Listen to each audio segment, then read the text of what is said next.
Very good morning from the KTN News Center this Sunday morning. Thank you for joining us on the broadcast.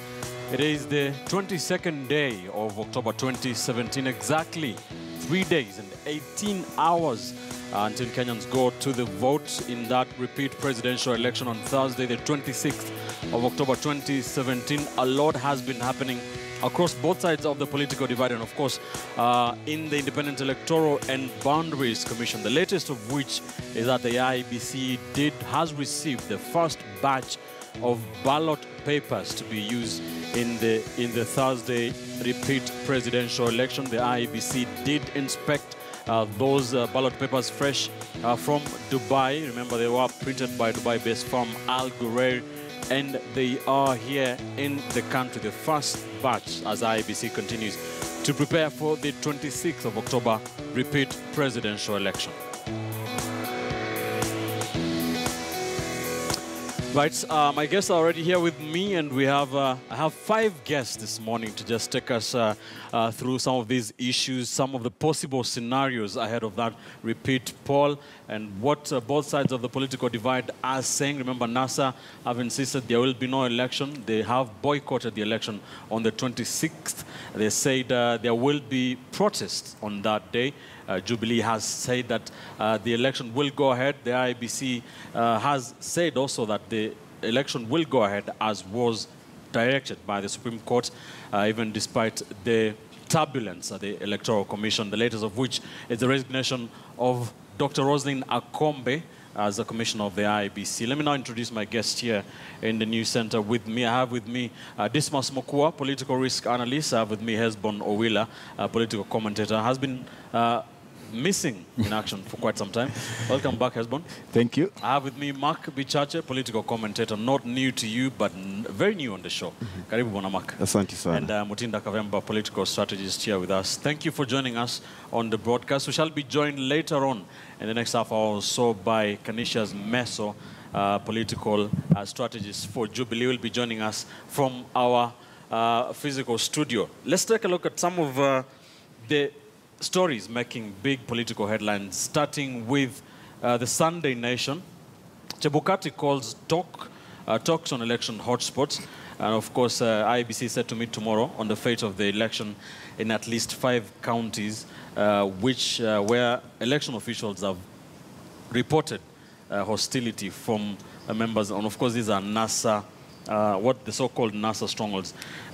Dismas, what do you think the options for Chebukati are in these counties where NASA has vowed elections will not go ahead? Well, I don't think Chebukati has got many options. What he needs to do, based on a statement he gave last week, you recall he said in his capacity as the chairman of IBC, is not able to guarantee a free, fair, and credible election. Right. And when you see people going up in arms saying they don't want elections, it's simply because they're actually taking it from his statement that as a chairman, is unable to guarantee a free and fair, credible election. What he needs to do, because lately he's developing some muscles, is tomorrow morning to call a news conference and say that he's unable to hold an election on 26th and proceed to the Supreme Court for instructions, or maybe go to the High Court for interpretation. If he's unable to do that, then the second thing he needs to do is to throw in the towel. Because depending on his behavior, he's going to compromise our national security interest, and he's going to compromise the prosperity of a nation. Because it doesn't make sense for him to insist on meeting people from these so-called hotspots, because his staffers fear that they may not be able to preside over an election, and even people in those particular counties probably may not have the guts to go and vote. So the easiest thing is for him to call off the election tomorrow or resign. And if by his resignation or by calling off the election tomorrow we get into a constitutional crisis or a political crisis, so be it. So that as a nation we are able to address these issues before 26th. Anything outside that, he'll be tiptoeing around critical issues. All right, Hesbon, even as the IEBC meets tomorrow, the law allows IEBC to postpone an election in case of a breach of peace, natural disaster, etc. Do you think there is a cause for an election to be postponed? Well, if you look at the last 1 week, the way things have panned out, you get a sense in which Chebukati himself, leave alone the commission, has pronounced himself to the effect that because he cannot guarantee these elections are going to be free, fair, and credible, for obvious reasons, you know, the areas that have already been marked as hotspots, he actually threw in the ball into the court of the political class, and specifically, he was targeting the Jubilee side of the political divide. Because for him to call off an election, in as much as the law allows him, I think the blame will be on him so much and will attract so much pressure from the political class. And I think he did well to diffuse that by throwing it back to them.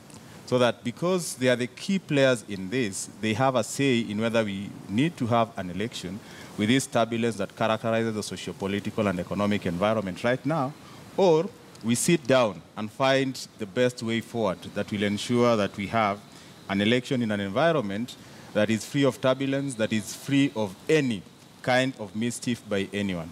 And I think to that extent, you'd sympathize with Chebukati because he's technically being pushed to take the blame of not having that election on 26th, which I think is a very unfortunate place to find himself in.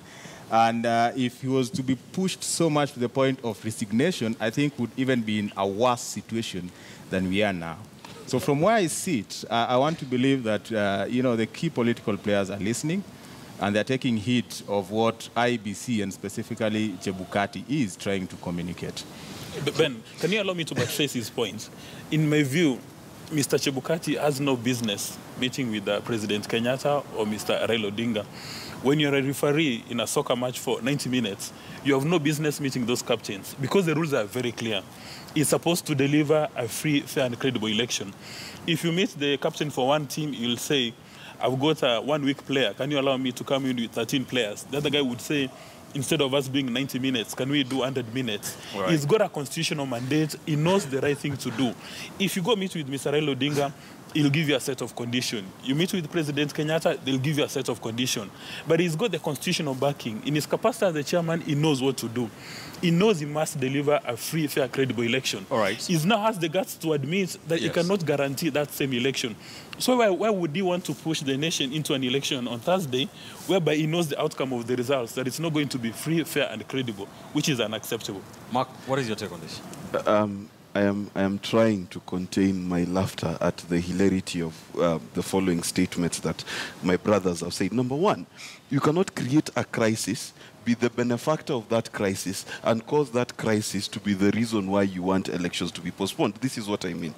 All the violence that we've seen meted out against IBC officials has been in NASA strongholds. It is NASA then that is saying, because of this particular set of issues, we want there not to be an election. It's like me telling you, I am making noise on your set, and because I am making noise, can we postpone the show? You understand? Let's not postpone the show. Get rid of the noisemaker. You see, this is the problem of bringing politics into logic.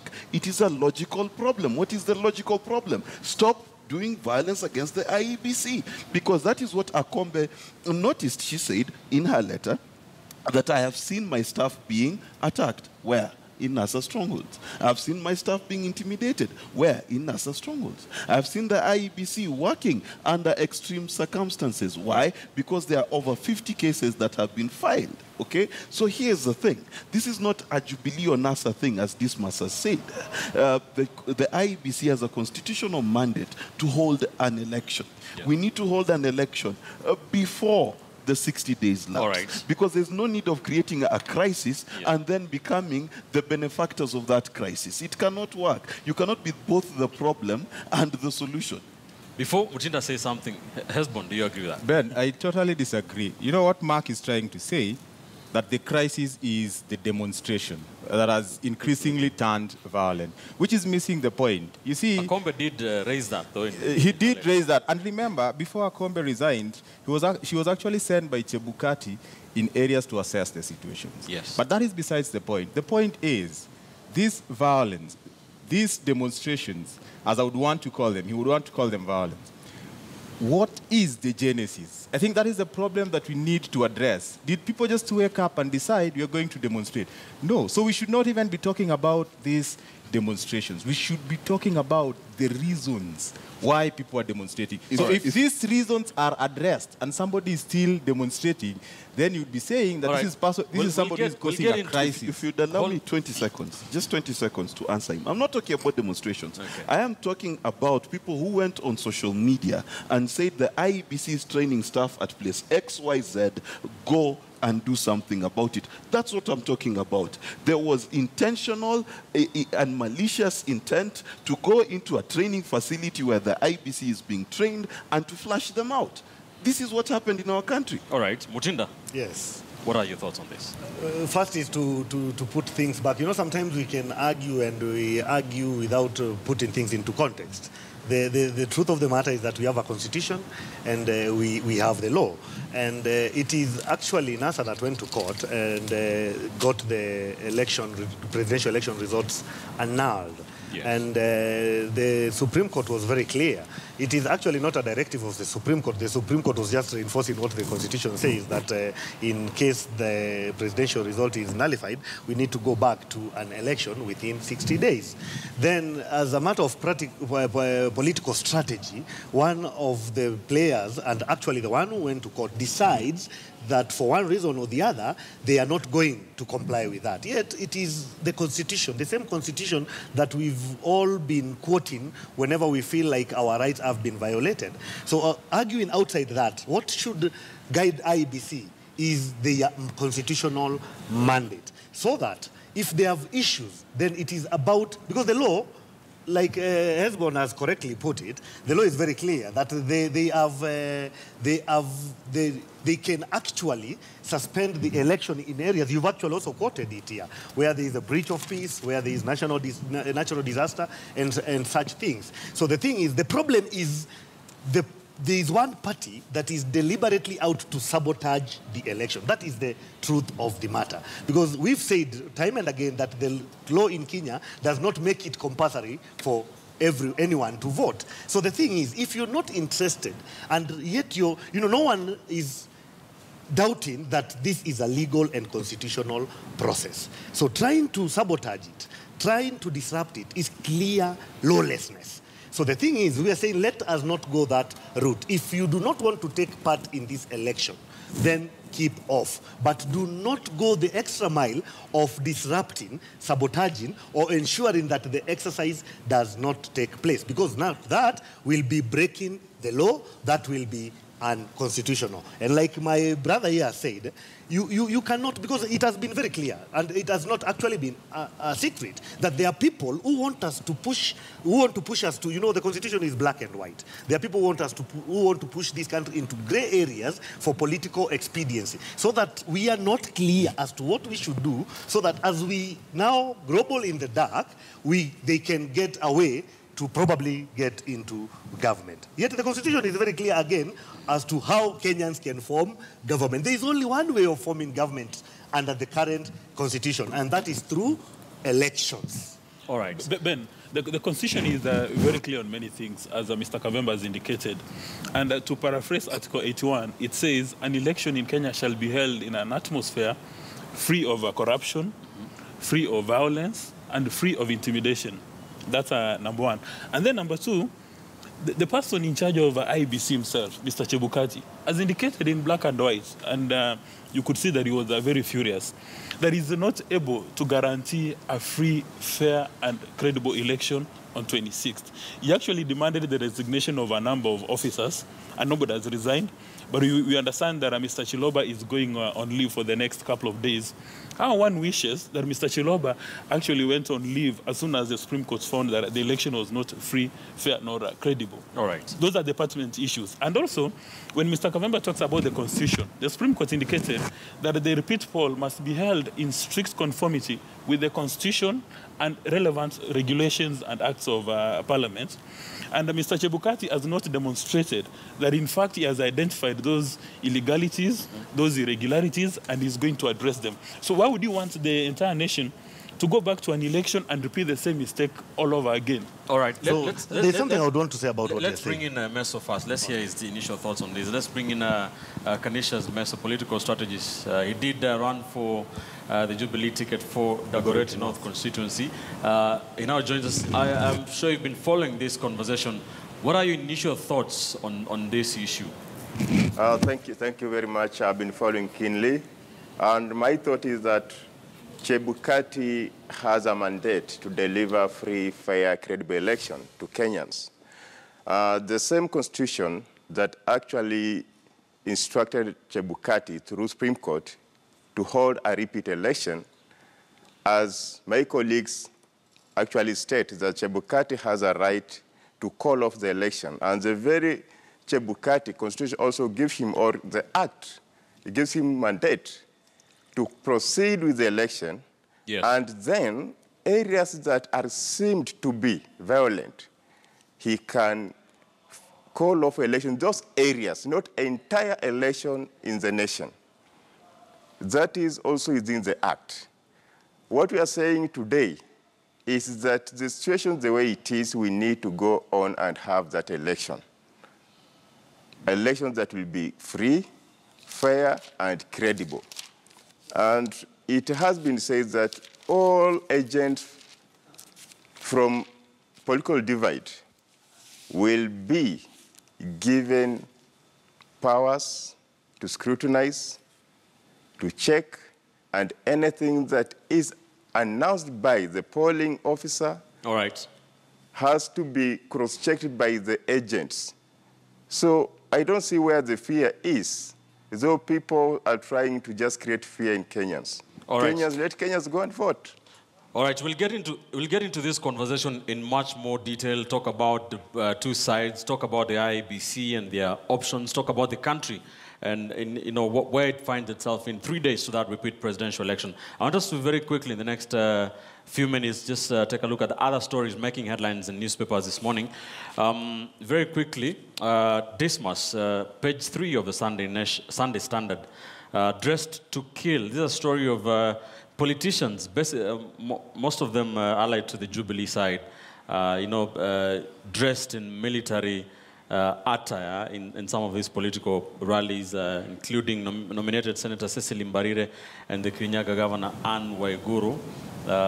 Even supporters have been spotted in replica military uniforms, which is something that, you can correct me if I'm wrong, it's against the law. What is your take on this? Well, when I saw that, I spoke with the lawyer who told me, in fact, that's a breach of laws. That if you look at the relevance acts forming the KDF and the Kenya Police, that's a breach, and somebody should have acted on that. Because you see, when they're in the streets, you don't know whether they're members of the Jubilee Brigade or whether, in fact, they're members of the security agencies. But maybe that's an issue for the Inspector General of Police and the DPP. But when you're trying to look at the underlying philosophy as to why they're dressing that way, I think the originator of the idea is looking at countries that have had revolutionary regimes, that you have a revolutionary taking office, and they still maintain that fatigue. Like, for instance, you would go to Uganda across the road, that when Museveni took over, he established the National Resistance Movement and the National Resistance Army, and a number of the people who took up a political position were in fact still serving within the military, and they maintained their positions. So one would assume that that's the intention they were looking at.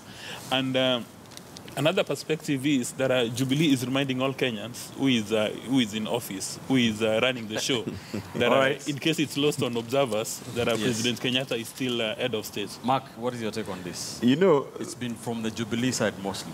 You will notice it's not the Jubilee side. There's something called the Women's Brigade, and one of the things that you need to realize about political parties is different arms of a political party are allowed to identify themselves the way they please.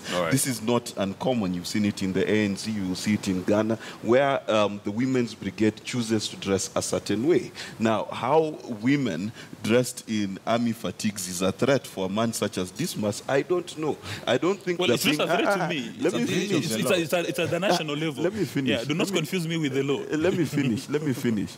It is not a threatening move to have ladies wearing army fatigue. Okay? Impersonating security no, agencies. I don't think they're impersonating security agencies.